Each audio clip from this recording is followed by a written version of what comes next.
Segundo encuentro de cronistas del Oriente de Iztapalapa, en el marco del 113 aniversario de la Revolución Mexicana y su repercusión en los pueblos de Iztapalapa. Mucha hambre, más hambre de la que normalmente había habido en los pueblos. ¿Qué pasaba? Por esta gran participación que hubo de Santa María con el movimiento zapatista, fueron atacados muchas veces por el ejército carrancista, fueron atacados por el gobierno, se libraron batallas dentro del pueblo, se libraron batallas en los alrededores de Santa María Iztabacán, y esto hizo que hubiera un gran miedo y temor entre la población. ¿Qué pasaba cuando escuchaban un ejército o el ruido de caballos o alguien venía a avisarles que se acercaba un ejército? Pues lo primero que hacían era correr, ¿no? Porque a veces ni siquiera sabían si eran zapatistas, carrancistas, villistas, en fin, ¿no? Entonces corrían, ¿a dónde? Pues a los cerros, ¿no? que era donde no estaban tan al blanco de las armas. ¿Qué se llevaban? Pues lo que encontraban en ese momento. Podían ser tortillas, si estaban haciendo su comida, lo que tenían. A veces las tropas iban de paso, entonces pues eran unas horas, podían ser unas horas, pero en ocasiones se quedaban un día o dos. Entonces se les acababa lo que llevaban. ¿Y qué tenían que comer? Pues lo que encontraban: hierbas, raíces, espigas, en fin. ¿Qué pasaba después cuando regresaban a sus casas? Pues como decía, ya lo había comentado un compañero, el primer narrador, pues que ya se habían llevado sus animales, ¿no? Que las tropas pues estaban hambrientas también. Llegaban a los lugares y pues lo que podían agarrar, lo que podían tomar para comer, ya sea que hicieran que los propios pobladores les hicieran la comida, o bien llevándose los animales para posteriores paradas, ¿no? que hicieran durante su camino. Esto pues obviamente aumentó el hambre. Otra causa es que debido a este miedo, debido a este temor, pues se dejaron de sembrar los campos, entonces no había cosechas. Comentaba una abuela paterna esto de comer espigas, porque era lo que quedaba de cosechas anteriores y a lo mejor era lo único que tenían, y pues las servían y se las comían como podían, sobre todo para darles de comer a sus hijos, porque no había otras formas de alimentar. Este temor era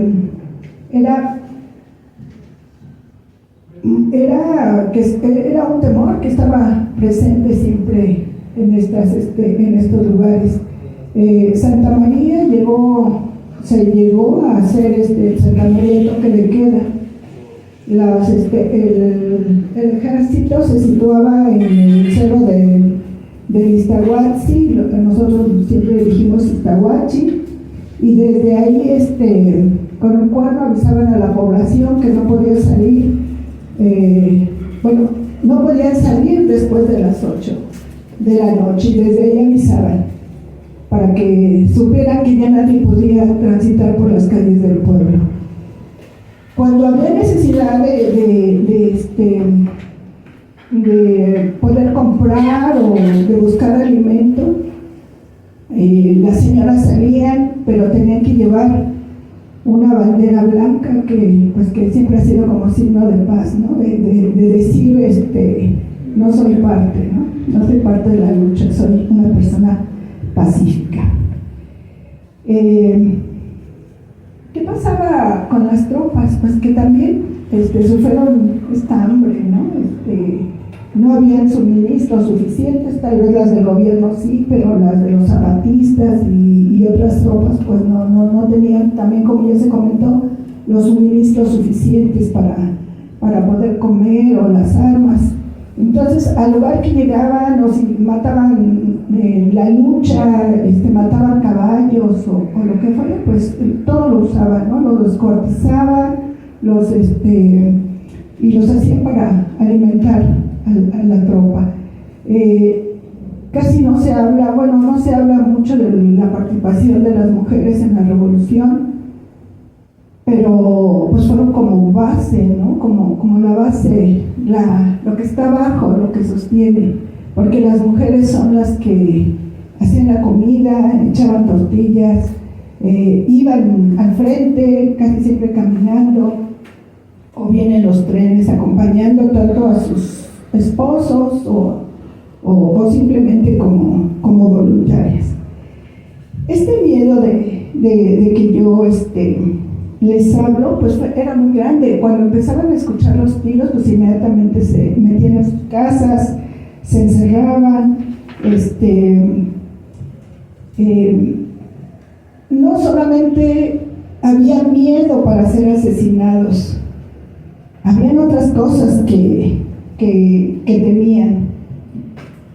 Las ponían mugrosas y greñudas para que no se las llevaran. Palabras de la señora Celia Acevedo. Buen día. ¿Cuál era otra de las situaciones que lo comentó también el compañero, el primer narrador? El temor más grande de las familias es que se llevaran a las muchachas, a las jóvenes que pudieran parecer bonitas. ¿Y qué hacía la gente? Parecería como tonto, ¿no? Pero era como una herramienta que tenían para que estas muchachas no fueran raptadas. Hacían hoyos, pequeños túneles y ahí las escondían. Pero también, si no estaba esta alternativa, les ponían huevo en la cabeza, las llenaban de ceniza, les tiznaban la cara. Entonces, la idea era que no parecieran atractivas y que no fueran llevadas. Desgraciadamente, no solo fue el rapto, ¿no?, el que se las llevara, sino que pues las violaban, ¿no? Entonces, era una situación muy difícil para la familia, de mucho riesgo, de mucho miedo para las jóvenes y en general para todos. Se llevaron a mi tío abuelo.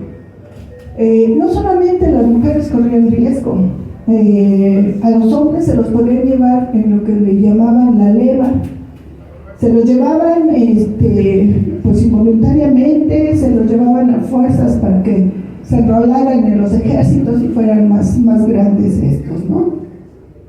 Hay un caso en Santa María, Estahuacán, donde se llevaron a un jovencito de 13 años.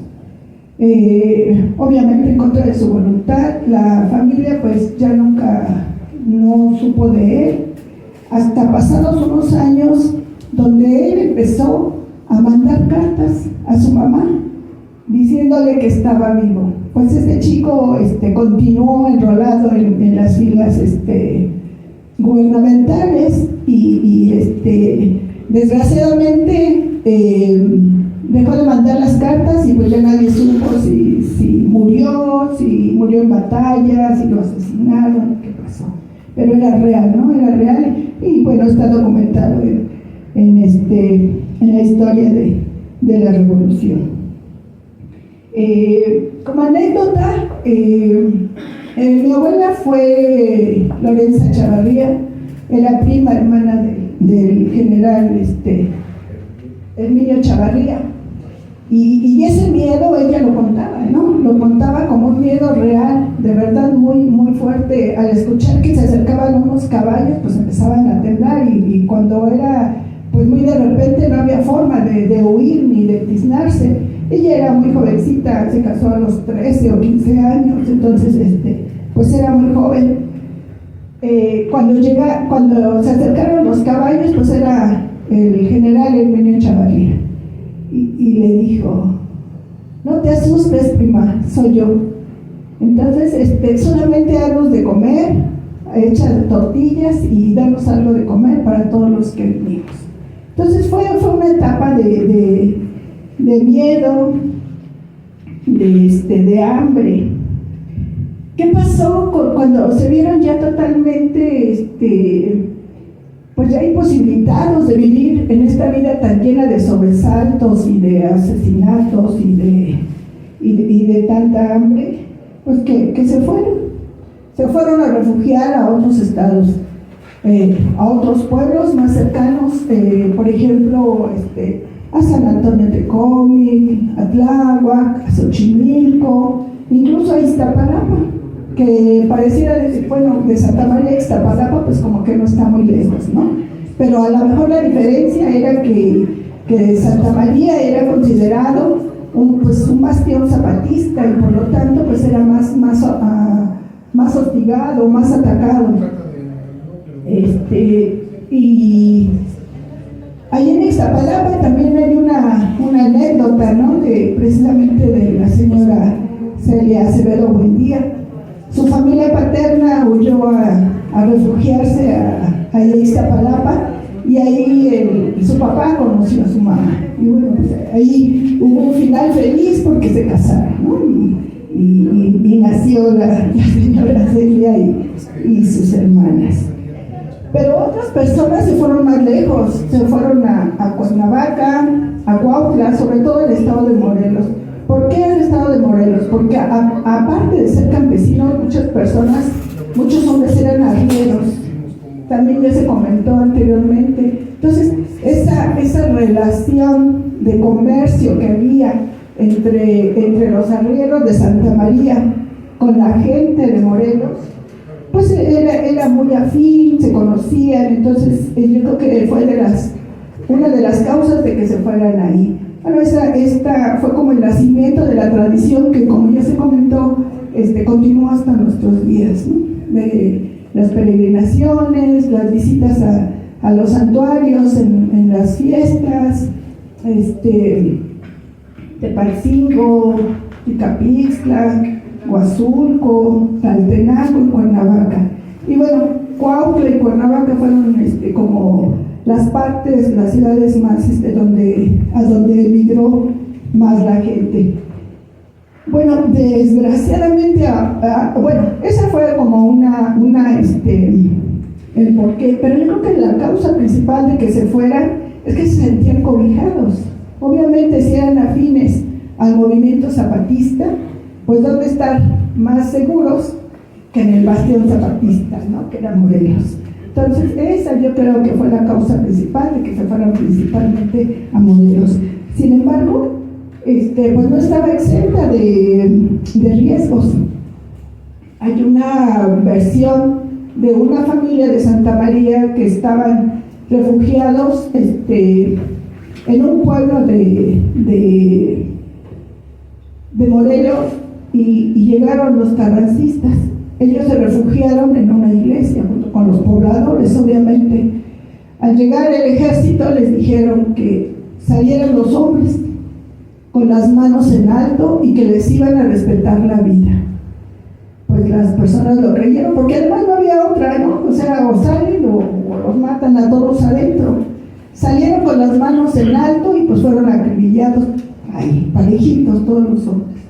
Entonces ahí quedaron pues varias personas de Santa María. A las mujeres pues sí se les respetaron la vida. Entonces la muerte rondaba no solamente en las batallas, no solamente en sus casas, sino hasta donde habían ido a refugiarse. ¿Qué pasó cuando regresaron de estos lugares? Pues que sus casas estaban desoladas, no había nada.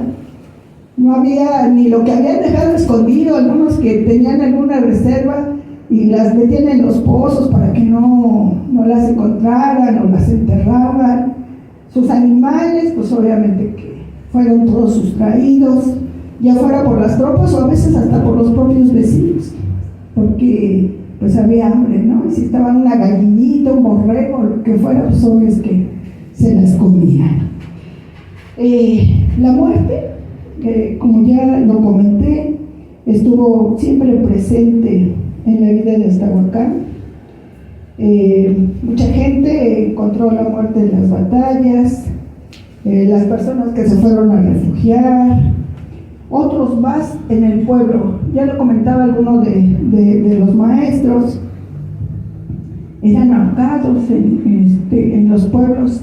Hay el caso de 3 personas que fueron ahorcadas por ser simpatizantes zapatistas.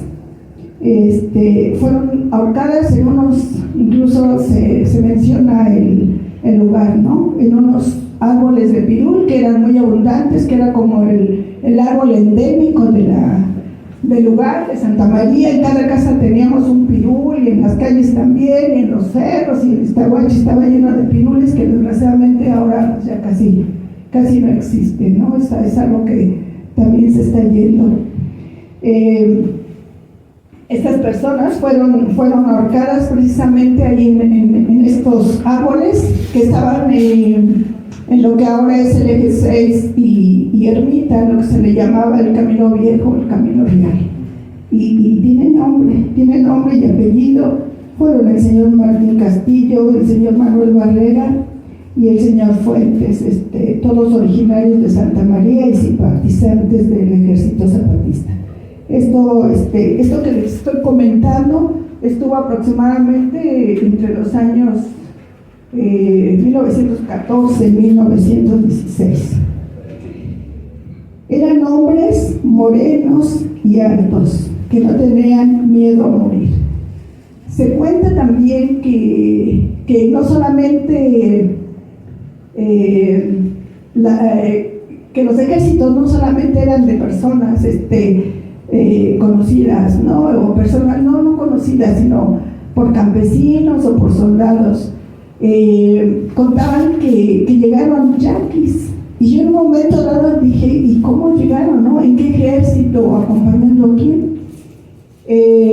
A finales del siglo XIX, inicios del siglo XX, Porfirio Díaz acosó y hubo una gran represión sobre varios pueblos, entre ellos el pueblo yaqui, los mayas, en fin, y los mayos. Esto hizo que mucha gente fuera desplazada de sus lugares, sobre todo al sur de México, y muchos hacia las haciendas cenequeneras en Yucatán. Entonces, puede ser que sí, ¿no? Que además parte de esas personas formaron parte activa en la revolución. Entonces, sí puede ser que hayan llegado estos yaquis, que hayan pasado por Santa María Iztahuacán, ¿no? Que podría ser también como formaron parte activa de este movimiento. Pues algunos acompañaban a los ejércitos, incluso al ejército carrancista, ¿no? Porque hubieron tantos cambios que a veces apoyaban a unos, y además que hubieron varios grupos de líderes, por así decirlo, en este pueblo. Bueno, los caudillos, como ya lo había comentado, fueron personas originarias de Santa María, con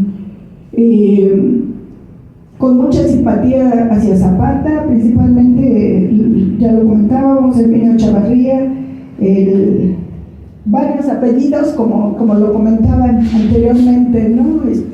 Chirino, Cedillos, Medinas, en fin, hubo mucha gente que participó en Santa María Iztahuacán. A grandes rasgos, pues esto es lo que yo les puedo comentar de lo que fue la vida en Santa María Iztahuacán durante la revolución. Hubo algo muy curioso. Reporta el INEGI que de 1910 a 1920 no solo no se mantuvo el número de habitantes, sino se redujo en esa década. Se redujo en Santa María en 640 habitantes. ¿Y por qué? Pues por los muertos asesinados por las balas, los muertos por hambre, los extraviados, los desaparecidos, en fin, ¿no? Pero entonces sí fue una guerra cruenta para los habitantes. Pues no todo fue malo, ¿verdad?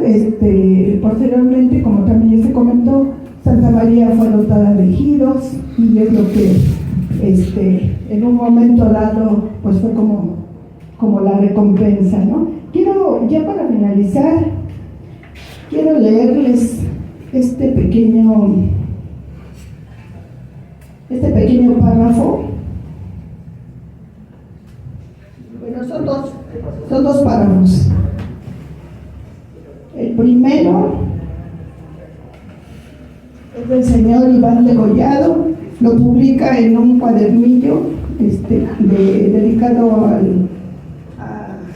a Emiliano Zapata, y dice: todos deseaban hacer la batalla final, la definitiva, y al final de la tarde solo quedaba un recuento de muertos, la desesperanza de que nada se había logrado a pesar de la pólvora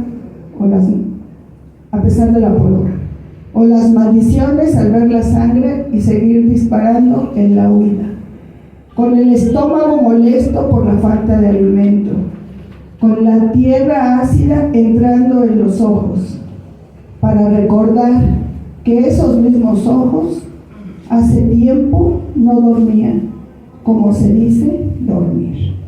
Este es un párrafo, y el otro es de pintor y escritor Gerardo Murillo, el doctor Atre.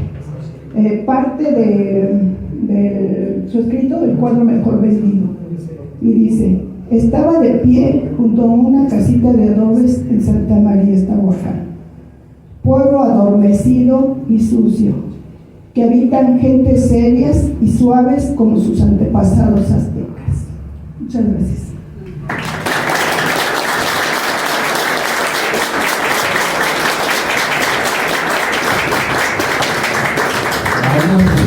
Maestra Guadalupe Campos, gracias por sus expresiones. No se nos vaya, que le tenemos que entregar un reconocimiento también.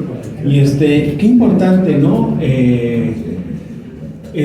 Al menos para mí, el estar escuchando tantos personajes, tantos nombres de nuestra historia, y que muchas veces pues vemos los nombres de las calles, Emilio Chavarría, y quién era y demás. La nomenclatura de las calles está ahí, y muchos desconocemos el nombre, el origen y a qué se dedicó y el porqué del nombre de la calle. Qué importante eso, ¿no? Por favor. Perdón, soy muy preguntona porque quiero saber mucho. Sí, claro. Gracias. Usted como profesora, ¿en algún momento alguna persona le contó de esta historia oral cuál era el papel de los niños? ¿Cómo vivían su día? Usted que es profesora sabe que es importante esta parte de la comunidad. Claro, bueno, aclaro, no soy profesora, yo soy médica. Me gusta la historia, me gusta leer, me gusta escuchar a la gente, me gusta investigar. Pues yo creo que los niños fueron de los que más sufrieron el hambre, sobre todo, ¿no? Porque no había que darle de comer. Sufrieron pues los traslados, que tenían que ir de un lugar a otro.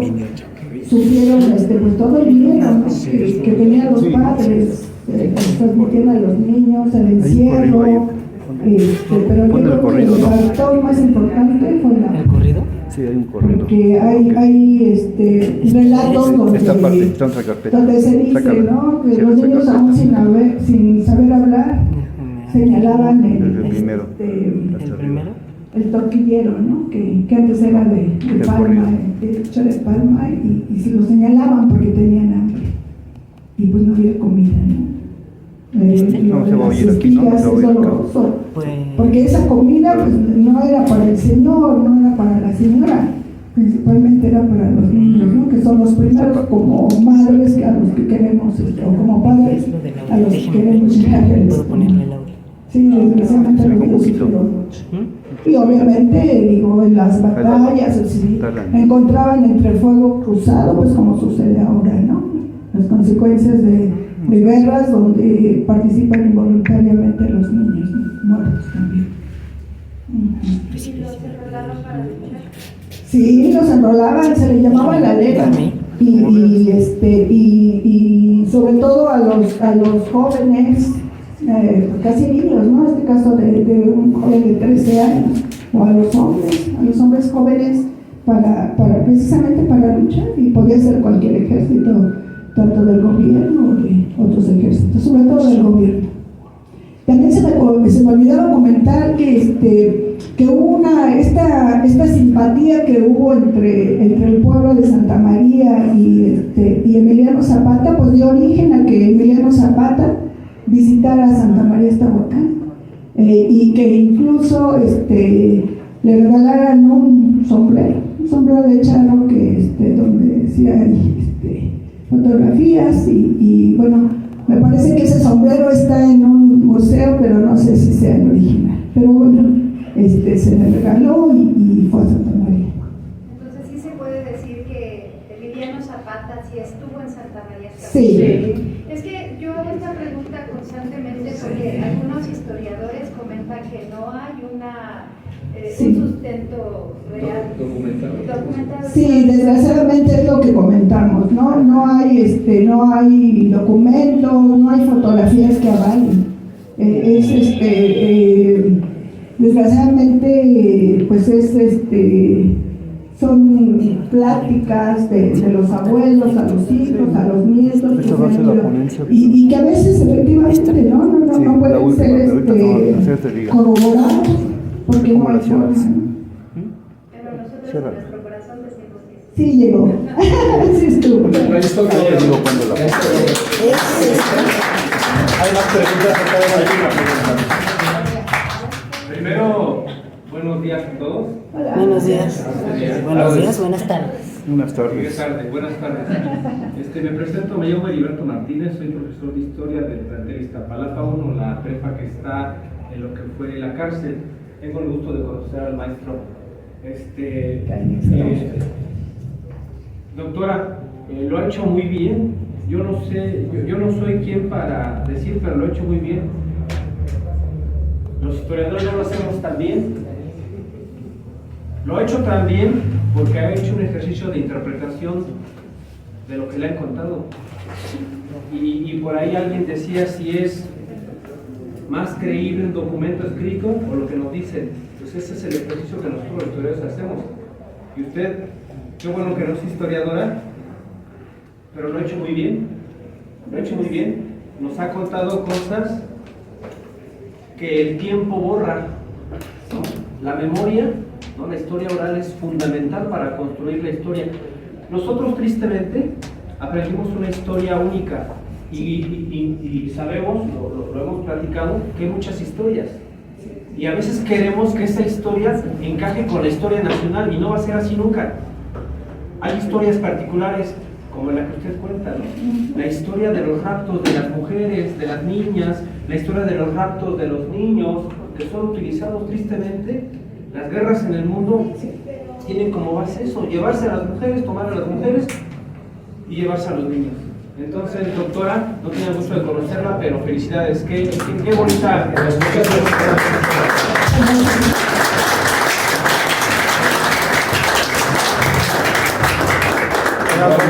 Queremos otorgar este pequeño reconocimiento a nuestra amiga vecina del pueblo.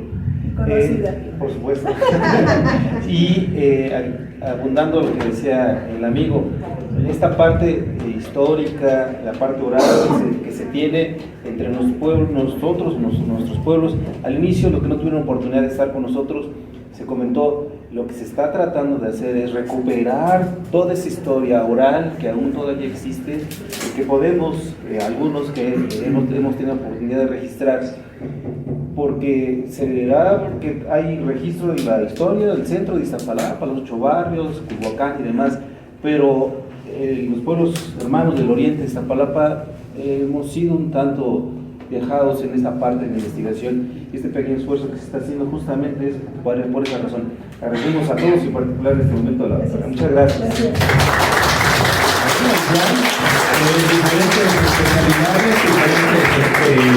Diferentes gente estudiada de otras disciplinas, pero con este espíritu y esas ganas de querer conocer. Y dice usted, soy muy preguntona porque quiero saber. Eso es lo importante, el querer saber y no quedarse con la duda. Y pues yo hace un momento que hablaba de Herminio Chavarría, ahora viene el maestro Barón, para que de alguna manera nos va a decir quién era Herminio Chavarría, tener más claro quién era Herminio Chavarría.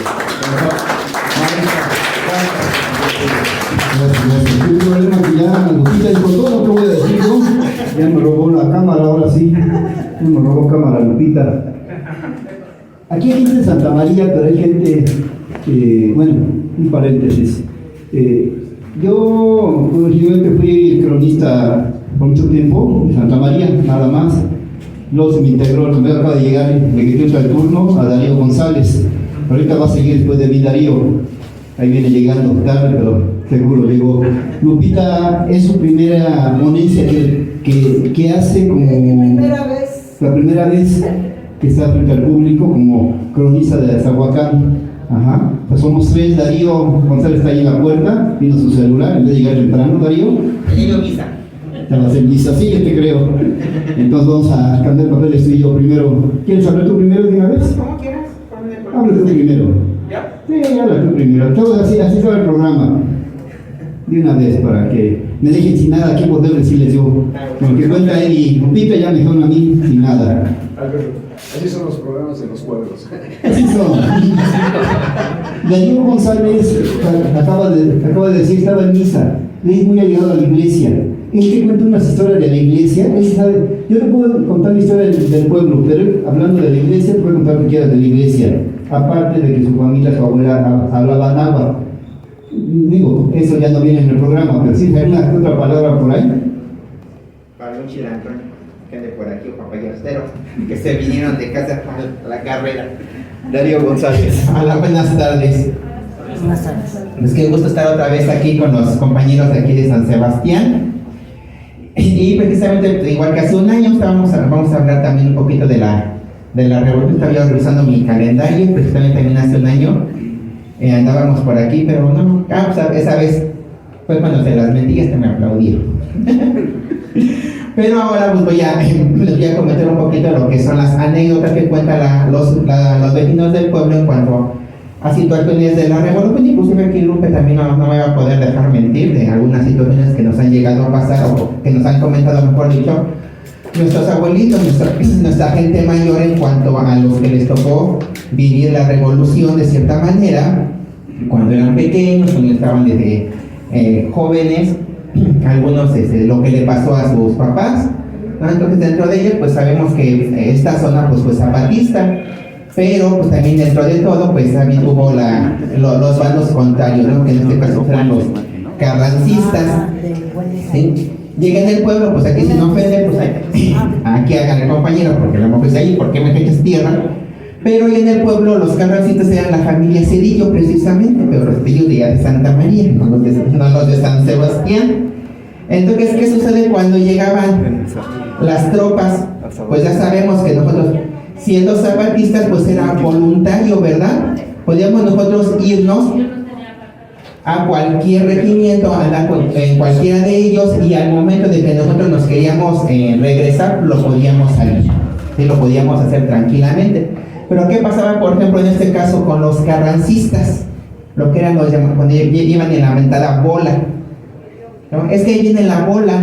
¿Qué cosa era eso? Pues precisamente el ejército del gobierno que iba a traer a personas a los pueblos para llevarlos dentro de las tropas, ¿sí? Ahí cuál era el inconveniente, que ahí no era de que quisieras, ahí era de que debías, ¿sí? Y te vas a ir a donde nosotros te mandemos durante el tiempo que nosotros querramos, ¿sí? Esa era la diferencia. Entonces, ¿qué pasaba en el pueblo cuando llegaba la bola? Cuando ya iban a avisar, ahí viene la bola, ¿qué hacían los señores? Se escondían, se iban a los cerros. Platican algunos que iban, y pues, como todos tenían aquí animales, tenían los lugares donde se juntaba el abono para los terrenos, para la temporada de siembra. Entonces que iban, hacían los hoyos, se metían hasta que se iban los de la bola, ¿sí? Buscaban la manera de esconderse en cualquier lugar posible. En los pajares no, porque llegaban y sabían que ahí se escondían y llegaban y los buscaban. Pero en lugar, díganme quién de sus sanos juzgos se iba a meter en el estiércol, ¿no? Pues nadie, ¿verdad? Entonces, pues menos ellos. Entonces, buscaban la manera de esconderse para librarse de esa situación. ¿Y qué decían?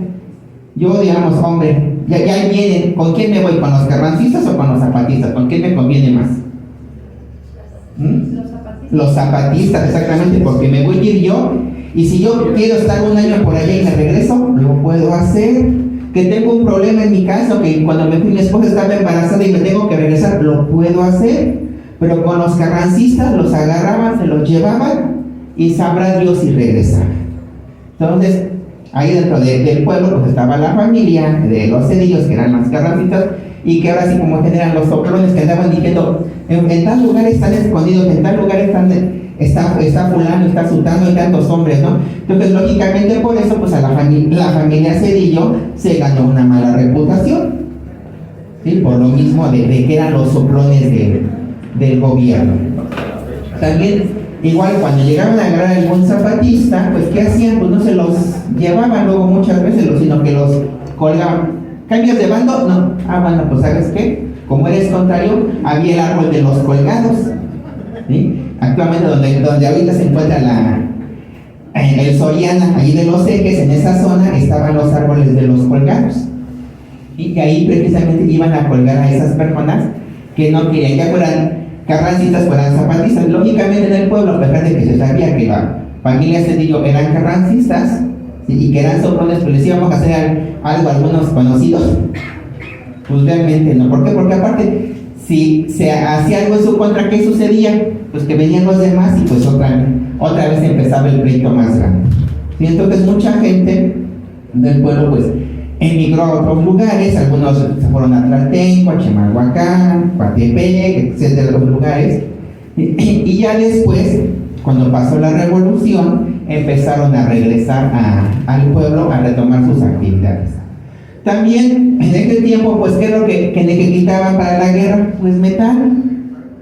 Entonces llegaban precisamente las tropas y se llevaban todo el metal para fundirlo y hacer palas. Entonces, ¿qué hacía la gente con sus objetos de metal? Los escondían, ¿sí? Por ejemplo, antes teníamos las planchas de carbón, ¿no? Pero una planchita de carbón la podemos conseguir, bueno, ese tipo se podía conseguir con relativa facilidad, pues sí, porque era un artículo de uso cotidiano, ¿no? Y además, pues la mayoría, pues, ¿quién planchaba su ropa en ese tiempo? Pues muy contados, ¿no? Pero, ¿qué sucede con otro tipo de objetos? Pues los enterraban.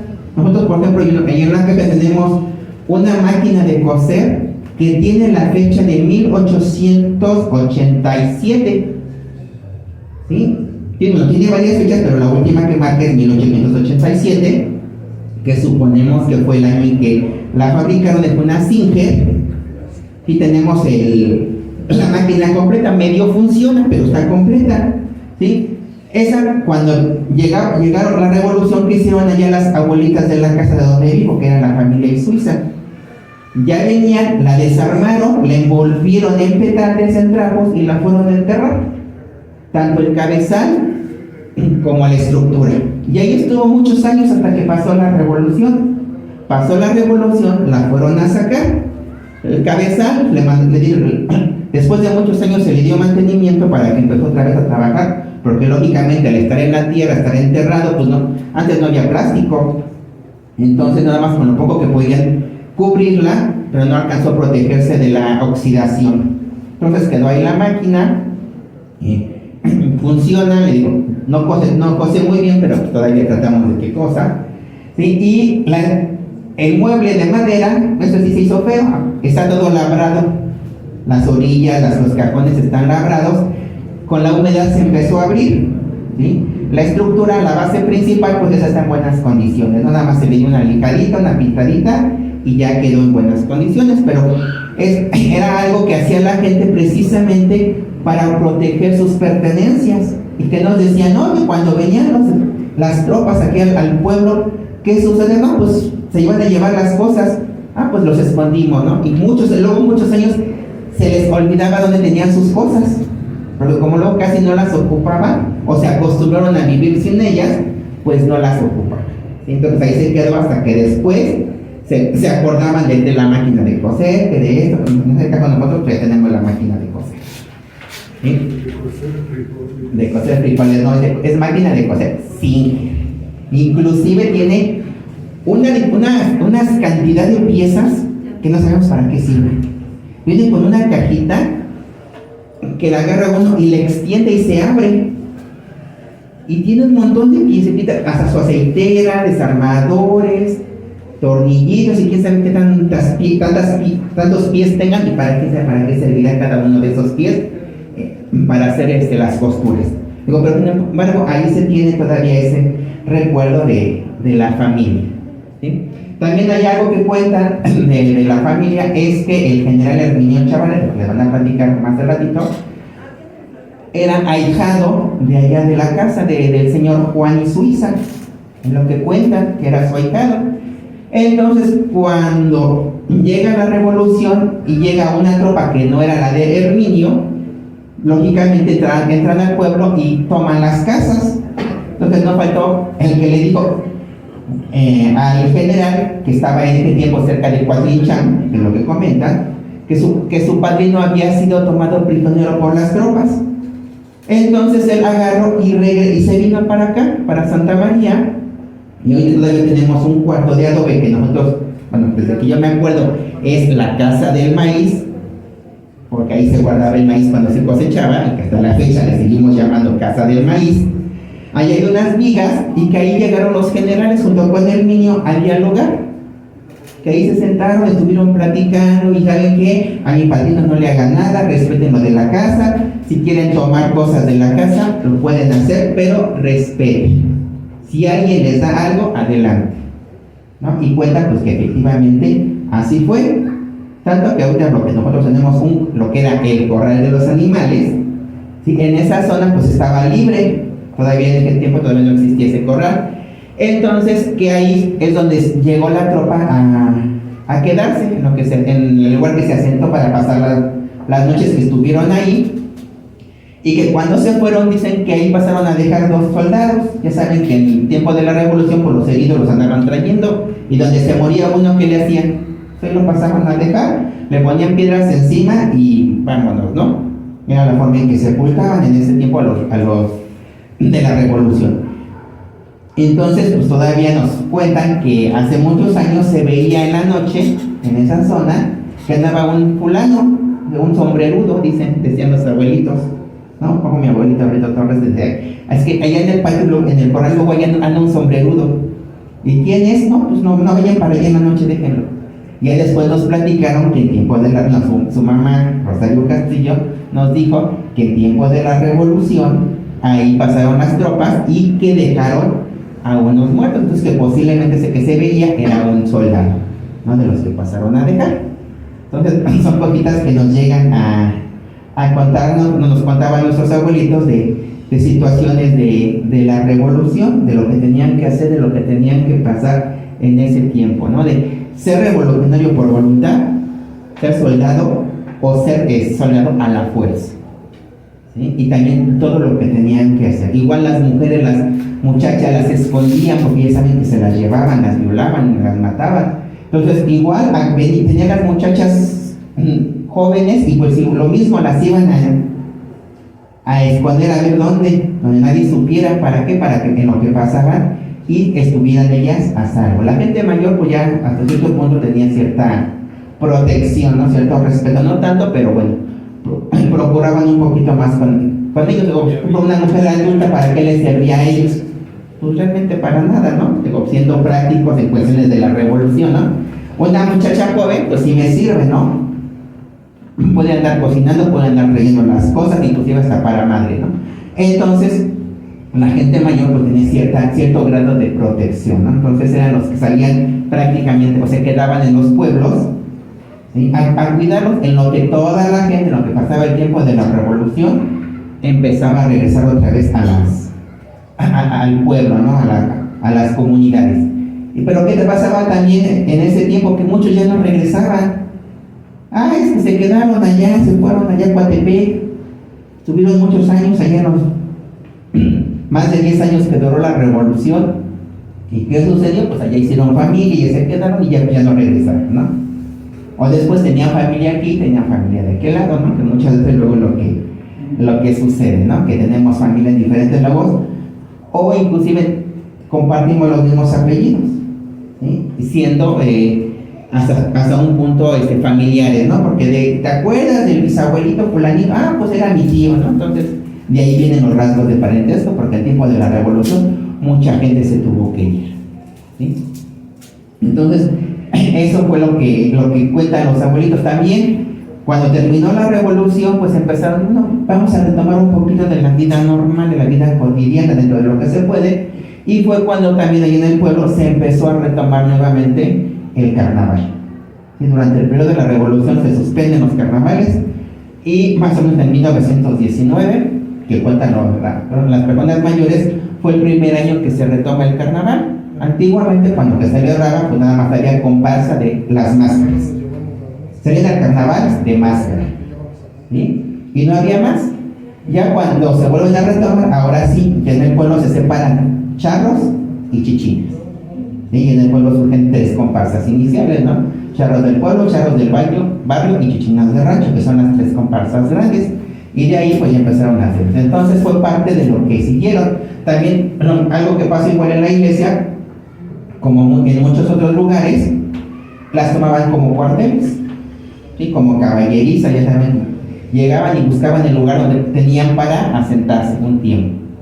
Entonces lo mismo le pasó a la iglesia, la ocuparon como cuartel. En ese tiempo parte de las cosas antiguas se llegaron a perder, y el saqueo completo, pues bueno, total ya fue cuando la guerra cristiana, porque sí ya fue más adelante, pero pues ahí fue donde se empezaron a perder cosas antiguas de las iglesias. Y no nomás aquí en Santa María, en los demás pueblos sucedió lo mismo, ¿sí? Que las iglesias las tomaban precisamente de eso. Ahí estaban, si bien les iba, pues era caballeriza, ¿no? Y si no, pues de lo que fuera, lo que necesitaran ellos en ese momento, era lo que tomaban, ¿sí? O el uso que le daban, y aprovechando que estaban ahí ellos y que tenían libertad de hacer cualquier cosa, pues saqueaban, ¿no? Inclusive que hace también la gente en ese caso, pues que yo soy el encargado o mayordomo de alguna imagen, y que hacían, que vienen, pues iban a la iglesia por las imágenes y las llevaban a su casa, igual las escondían, las enterraban, ¿sí? Para que tuvieran un poquito de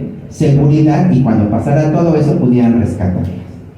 Todo eso nos platicaban los abuelitos de algunas situaciones que les pasaban a ellos o les pasaron durante la revolución, que supongo que también es algo que se llegó a suceder en muchos pueblos, cada uno a su manera, algunos más, algunos menos, algunos a lo mejor no sabían quiénes eran las familias que traicionaban, ¿sí? A lo mejor hubo pueblos que de plano ni siquiera se unieron a la revolución, se quedaron al margen, ¿sí? Pero pues aquí ya depende de cada pueblo, de cada comunidad, cómo eran. O sea, ya Santa María pues tuvo al general Herminio Chavarría, que fue el que jaló a toda la comunidad a que fuera zapatista, luego salvo una familia que eran los carrancistas, ¿no?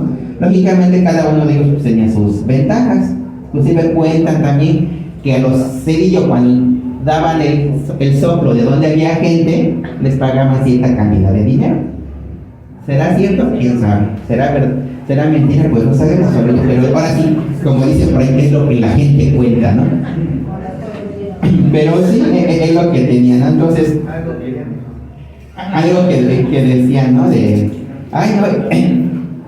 ¿Quiénes de las mujeres se las llevaban para qué? ¿Se llevaban a las chilantoñas? ¿Qué es chilantoña? ¿Qué son chilantoñas? ¿Que no saben hacer nada?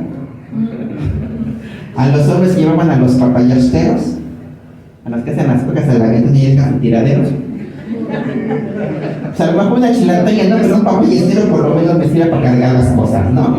No lo pongo a hacer otras cosas, pero que se llevaban a la gente, ¿no?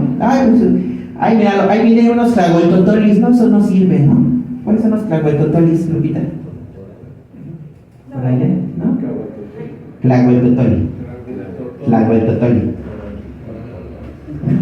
Bueno, los pachacates, los chiquitos, los chaparros, ¿no? Los tlahueltotolis, ¿qué te van a...? No, ni se van a poder subir al caballo, ¿no? Eso no sirve, ¿no? Mira, ese es Xpoca Viejo. Es que se la saben, ¿verdad? Viejo. Está viejo, ¿no? Xpoca Viejo, es un hombre soltero viejo, ¿no? Por ahí dicen un dicho, ¿no? Hay un chiste, ¿no? Que cuentan que se muere una persona y que se va al cielo y que en la puerta está San Pedro y que le preguntan, casado, dejado, viudo, divorciado, poca viejo, está limpiando por pendejo. ¿No? ¿Qué es eso? Pues un hombre que nunca se casó, ¿no? Entonces, pues, luego era lo que decían las personas, ¿no? Pues apúrate, no sean chilantoñas, ¿no? Ya después del tiempo de la revolución, pues había un montón de alancatudos, ¿no?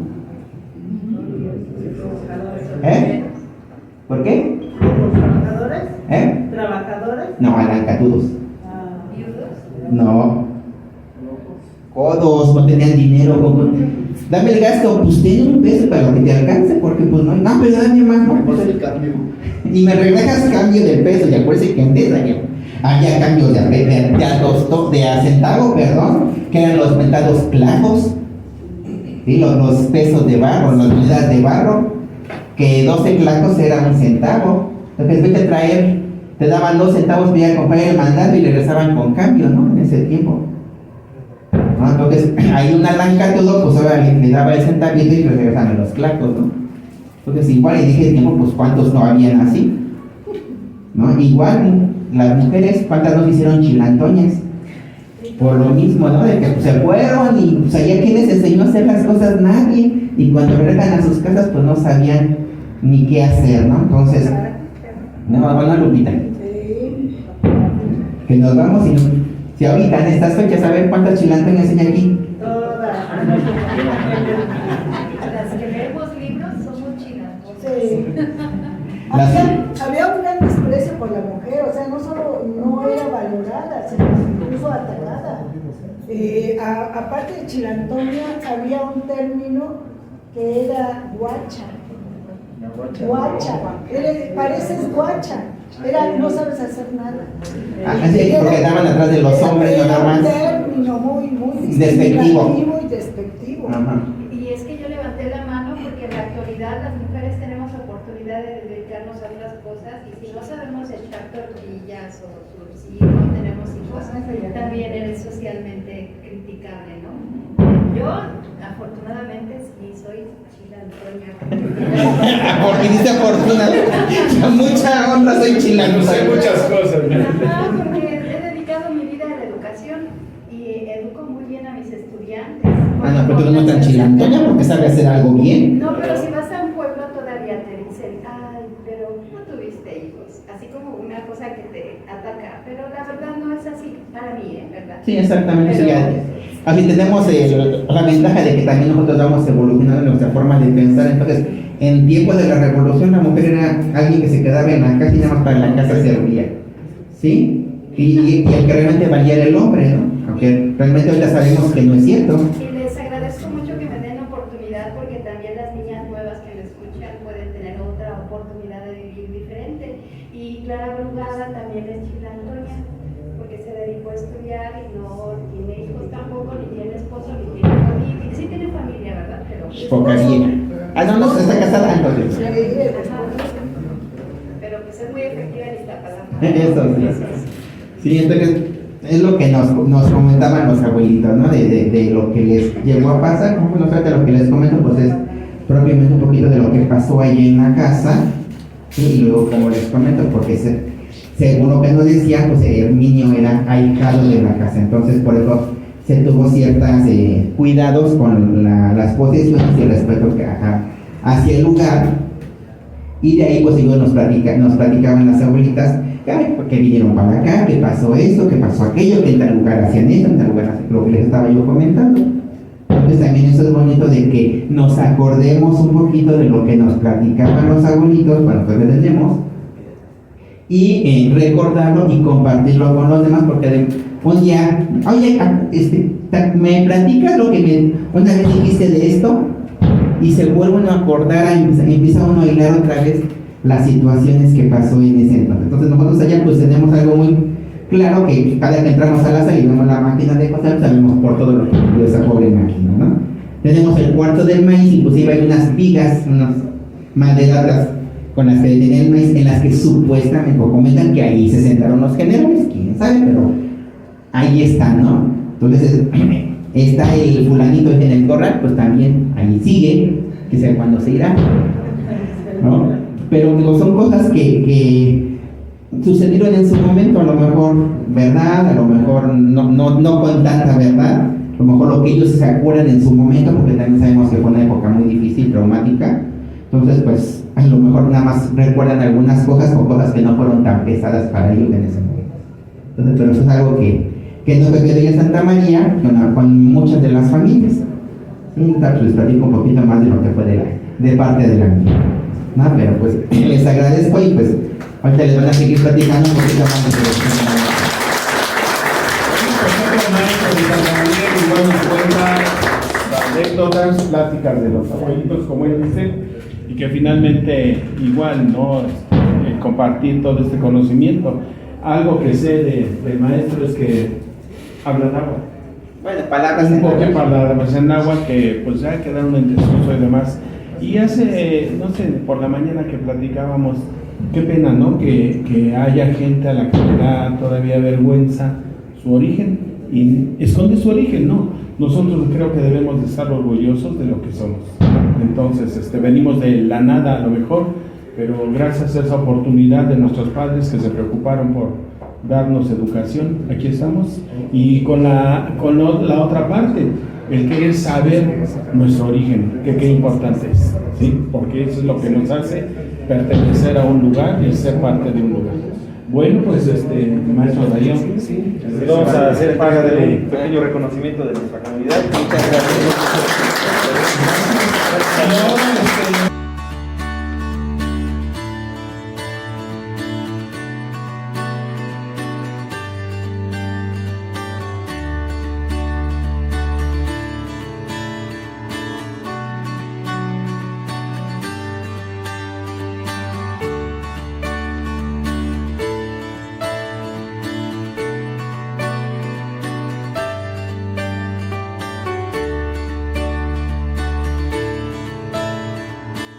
Derechos José Luis Rivas y Cronistas del Pueblo del Oriente. Guión, producción y edición Ingeniero Luis Gerardo Barrientos Durán.